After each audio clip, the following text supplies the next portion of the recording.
وَلْتَكُنْ مِنْكُمْ أُمَّةٌ يَدْعُونَ إِلَى الْخَيْرِ وَيَأْمُرُونَ بِالْمَعْرُوفِ وَيَنْهَوْنَ عَنِ الْمُنْكَرِ وَأُولَئِكَ هُمُ الْمُفْلِحُونَ. Assalamualaikum warahmatullahi wabarakatuh. Bismillah, alhamdulillah, wassalatu wassalamu ala rasulillah Nabiyyina Muhammadin wa ala alihi wa sahbihi wa mawalah, amma ba'd. Majelis ilmu rahimakumullah, kita masih terus mengkaji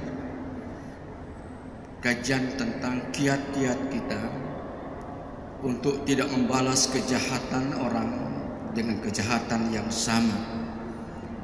Walaupun Allah memberikan hak kepada kita untuk membalasnya, namun Allah juga memberikan pilihan yang terbaik. Wa jazaa'us sayyi'ah sayyi'ah misluha. Balasan kejahatan itu dengan kejahatan yang sama. Faman afa, siapa yang memaafkannya, bukan karena tidak mampu, bukan karena tidak takut, tapi dia mengutamakan kemaafan, wa aslaha, dan bahkan kemaafannya itu diikuti dengan perbuatan kebaikan, maka Allah menjaminnya. Fa ajrahu 'ala Allah, maka Allah akan menanggung pahala-pahala karena kemaafannya dan kebaikan yang ia berikan. Jemaah yang berbahagia, karena Allah memberikan hak kepada seseorang untuk membalas kejahatan dengan kejahatan yang sama, lalu dia tidak pilih itu, tapi lebih memilih memberikan kemaafan, berbuat kebaikan, kemarahan hilang, kebencian hilang, dendam pun hilang. Dengan sikap itu secara otomatis dia telah membersihkan hatinya dari penyakit-penyakit hati. Di antaranya tadi marah, benci, dendam.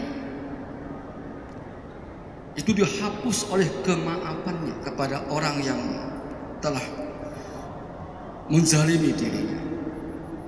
Apalagi sikap semacam itu dilandasi dengan kecintaannya kepada Muhammad SAW. Dia ingin menjadikan Rasulullah sebagai cermin besar untuk dia berkaca. Rasul jadikan rujukan dalam hidup. Bagaimana sikap Rasulullah SAW tatkala beliau dizalimi, dianiaya, dan sejenisnya. Di dalam sirah Nabi Muhammad SAW bahwa Rasul tidak pernah membalas kejahatan dengan kejahatan. Walaupun Allah memberi hak untuk beliau, tapi beliau tidak lakukan itu. Padahal beliau adalah makhluk Allah yang terbaik, yang termulia di hadapan Allah Subhanahu wa taala. Beliau tidak pernah menuntut balas untuk urusan pribadi beliau. Padahal menyakiti Rasul sama dengan menyakiti Allah Subhanahu wa taala.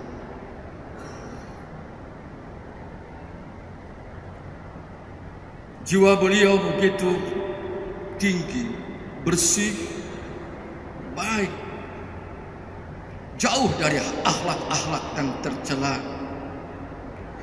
Beliaulah hamba Allah yang berhak untuk mendapatkan maqam yang Allah sebutkan khuluqun azim.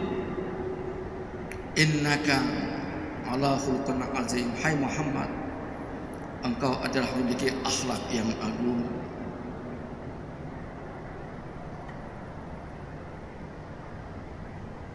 Kalaulah beliau yang sebegitu hebat, mari kita memotret diri kita. Kalau orang menzalimi kita, membuli kita, atau sejenisnya, mari kita coba. Apakah kita sendiri tidak pernah menzalimi orang lain? Apakah dalam diri kita tidak ada cacat celanya? Siapa yang menjamin kita tidak seperti orang itu? Kalau kita sadar, cerdas, bijak, mengakui potret diri kita sendiri, maka pilihan kita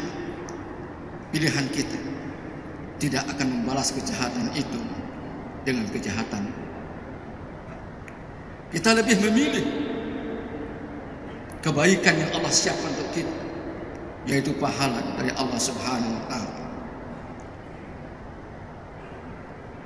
Bapak Ibu saya muliakan, Allah menegaskan tentang diri Rasulullah sebagai uswatun hasanah.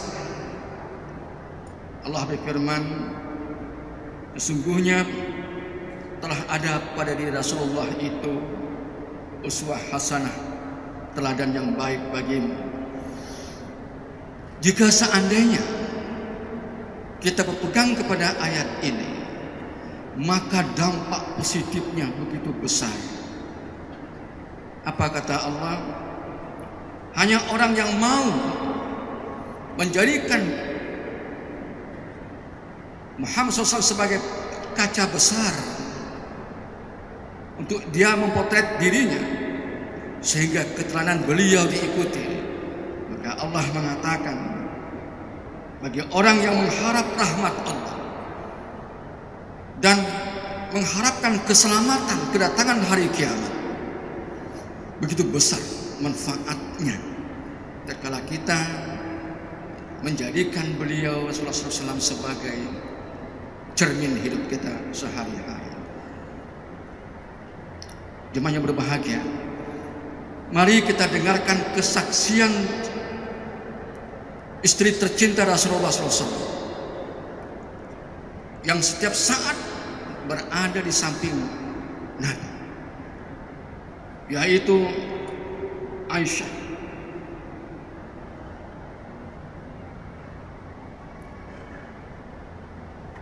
Beliau mengatakan,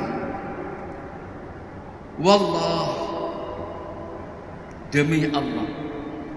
Aisyah bersumpah, wallah, demi Allah, man taqama li nafsihi fi syai' yuta ilaih qattu hatta tuhantaka hurumatullah wa yanqalimu lillah. Ini kesaksian yang diucapkan oleh Aisyah tentang kepribadian Nabi Muhammad SAW yang kaitannya dengan tidak pernah ada dalam pikiran Nabi kemarahan, kebencian, dendam, apalagi ingin membalas kezaliman orang kepadanya, jika urusan itu urusan pribadi beliau. Aisyah bersumpah, bersaksi demi Allah, tidaklah Rasulullah menuntut balas untuk dirinya sendiri dalam hal apapun yang ditujukan kepada beliau, sampai ada kehormatan Allah yang dilanggar. Maka ketika itulah beliau akan membalas karena Allah. Dan oleh karena itu, memang undang-undang memberi kesempatan kepada siapapun juga tatkala ada ujaran kebencian kepada dirinya untuk membalas. Tapi ingat ayat ini, ingat pribadi Nabi. Nah, oleh karena itu tidaklah layak ada seorang figur yang kita banggakan dihujat oleh orang, dibuli oleh orang, bahwa kita yang membalasnya, sedangkan orang yang bersama tidak membalasnya. Tidak sepantasnya kita lakukan itu. Yang sebaiknya kalau bisa ada orang yang dekat dengan kita dibuli, dilakukan semacam penyiksaan macamnya, kita lah memberikan nasihat untuk bersabar dan mengutamakan kemaafan dan berbuat berbaik kepada orang-orang yang melakukan kejahatan itu. Jemaah yang berbahagia, insya Allah akan kita teruskan lagi jihad-jihad berikutnya, sehingga kita memiliki kekuatan batiniah untuk menangkal apapun bentuknya yang datang kepada diri kita. Kita anggap itu urusan yang kecil, urusan pribadi, bukan urusan yang menyangkut kehormatan Allah Subhanahu wa ta'ala. Bila taufik wa hidayah, assalamualaikum warahmatullahi wabarakatuh.